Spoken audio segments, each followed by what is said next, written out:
27 June 2025 evening shift ಅಂದರೆ afternoon shift paper 1 question ಪೇಪರನ್ನು analysis ಮಾಡ್ತಾ ಇದ್ದೀನಿ.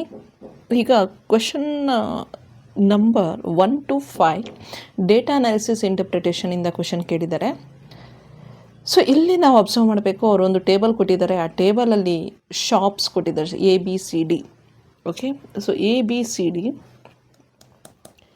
Number of hardbound books sold A ಶಾಪಲ್ಲಿ, BCDಯಲ್ಲಿ number of paperback books sold ಇಷ್ಟು ಕೊಟ್ಟಿದ್ದಾರೆ ಡೀಟೇಲ್ಸು.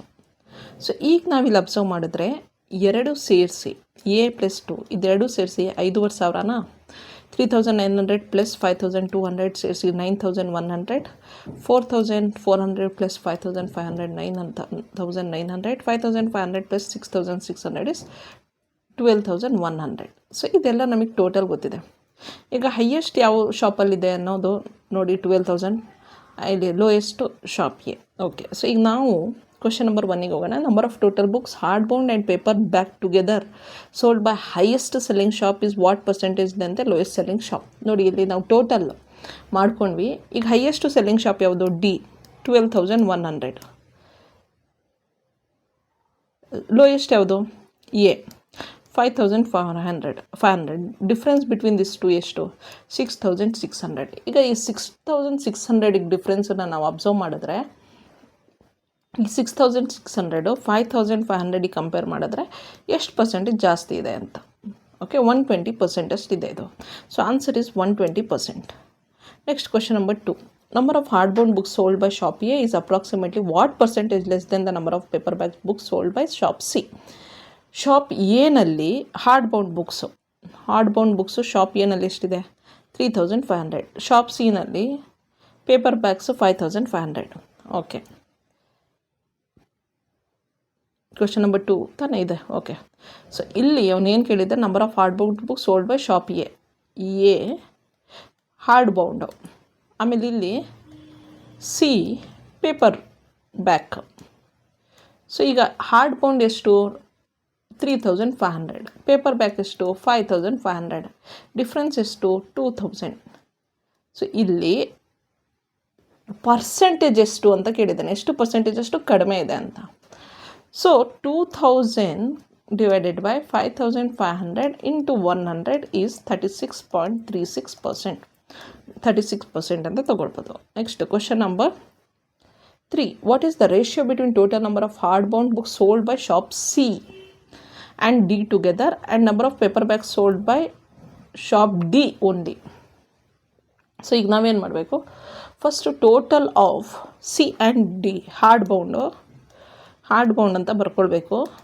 ಸಿ ಪ್ಲಸ್ ಡಿದು ಟೋಟಲ್. ಓಕೆ, ಆಮೇಲೆ ನಮಗೇನು ಬೇಕು? ಪೇಪರ್ ಬ್ಯಾಕ್ ಓನ್ಲಿ ಡಿದು. ಓಕೆ, ಈಗ ಸಿ ಪ್ಲಸ್ ಡಿದು ಹಾರ್ಡ್ ಬೌಂಡ್ ಎಷ್ಟಿದೆ ನೋಡೋಣ. ಸಿ ಪ್ಲಸ್ ಡಿದು ಹಾರ್ಡ್ ಬೌಂಡು 4,400 ಪ್ಲಸ್ 5,500 9,900 ಇದೆ.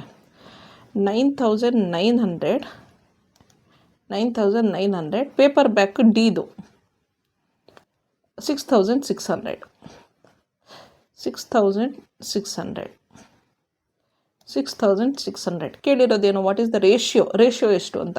9,900 ಜೊತೆಗೆ of hard sold by together and number of paper back. So ಇದನ್ನು ರೇಷಿಯೋ ಮಾಡಿದ್ರೆ ಎಷ್ಟು ಬರುತ್ತೆ ಅಂತ ನಾವಿಲ್ಲಿ ಅಬ್ಸರ್ವ್ ಮಾಡಿದ್ರೆ 3:2 ಬರುತ್ತೆ.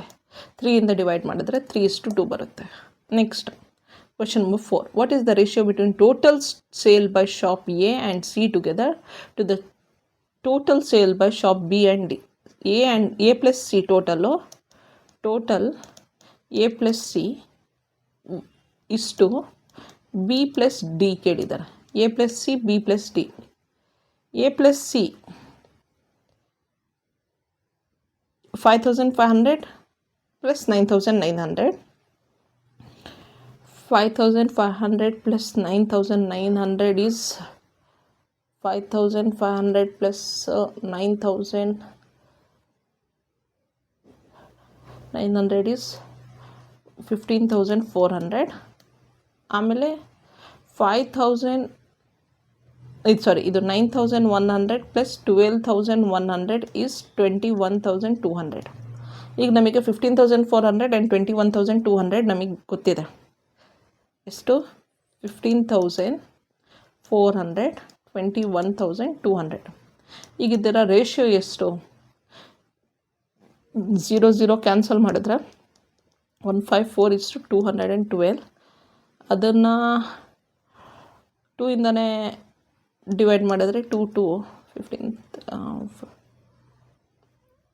77:106 ಬರುತ್ತೆ. 77:106. Next, question number 5. What is the difference between the average number of hardbound books sold by shop A, B and D and the average number of paperback books sold by shop C and D? ಈಗ difference ಎಷ್ಟು ಅಂತ minus ಮಾಡಬೇಕಂತೆ. First average ಕಂಡುಹಿಡಬೇಕಂತೆ. ಯಾವುದ್ರದ್ದು? A + B + D divided by 3 ಯಾಕೆ ತೊಗೊಂಡೆ? Because 3 stores ಹೇಳಿದ್ದಾರೆ. ಆಮೇಲೆ ಪೇಪರ್ ಬ್ಯಾಕ್ಸ್ ಬುಕ್ಸ್, ಇದು hardbound A + B + D divided by 3. ಪೇಪರ್ ಬ್ಯಾಕ್ಸ್ದು C + D ಡಿವೈಡೆಡ್ ಬೈ 2 ಯಾಕಂದರೆ ಬರೀ C ಆ್ಯಂಡ್ D ಹೇಳಿದ್ದಾರೆ. ಸೊ ಈಗ A + B + D ತೊಗೊಂಡಾಗ 3,500 + 3,900 + 5,500 ಬರುತ್ತಿಲ್ಲಿ. ಟೋಟಲ್ 12,900 ಡಿವೈಡೆಡ್ ಬೈ 3 ಅಂತ ತೊಗೊಂಡ್ರೆ 4,300 ಆವ್ರೇಜ್ ಬರುತ್ತೆ ಇದ್ರದ್ದು ಹಾರ್ಡ್ ಬೌಂಡ್ ಬುಕ್ಸ್ದು. ಮೈನಸ್ ಹಂಗೆ ಇಲ್ಲಿ ತೊಗೊಂಡ್ರೆ 5,500 + 6,600 ಇಸ್ 12,100. 12,100 ಡಿವೈಡೆಡ್ ಬೈ 2 ಅಂತ ತೊಗೊಂಡ್ರೆ 6,050 ಅಂತ ಬರುತ್ತೆ. ಈಗ 4,300 ಮೈನಸ್ 6,050 ಡಿಫ್ರೆನ್ಸ್ ಕೇಳಿರೋದು 1,750 ಇಸ್ ದ ಆನ್ಸರ್. ಈ ರೀತಿ ಕ್ವೆಶನನ್ನು ನಾನೇನು ಮಾಡ್ತೀನಿ, ಯೂಶ್ವಲಿ ಸಾಲ್ವ್ ಮಾಡುವಾಗ ಪೇಪರ್ ಕೊಟ್ಟಿರ್ತಾರಲ್ಲ ಅವರು, ಪೇಪರ್ ಪೆನ್ನು, ಅಲ್ಲಿ ಕ್ಲೀನಾಗಿ ಹಿಂಗೆ ಬರ್ಕೊಳ್ತೀನಿ. Hardbound, paper book back ಆ ರೀತಿ ಬರ್ಕೊಂಡೇ ಸಾಲ್ವ್ ಮಾಡ್ತೀನಿ. It takes time, I know. 5 minutes time ಜಾಸ್ತಿನೇ ತೊಗೊಳ್ಳಿ. ಯಾಕಂದರೆ 5 ಕ್ವೆಶನ್ ಸಾಲ್ವ್ ಮಾಡೋದ್ರಿಂದ 10 marks ಬರುತ್ತೆ ಅಂದರೆ it is fine for me. I don't know about you. If you are very good in mathematics, you can do it quickly also. If you are very bad in mathematics, you can skip it also. That is up to you. You have to understand your strength and weaknesses, work according to that. Thank you.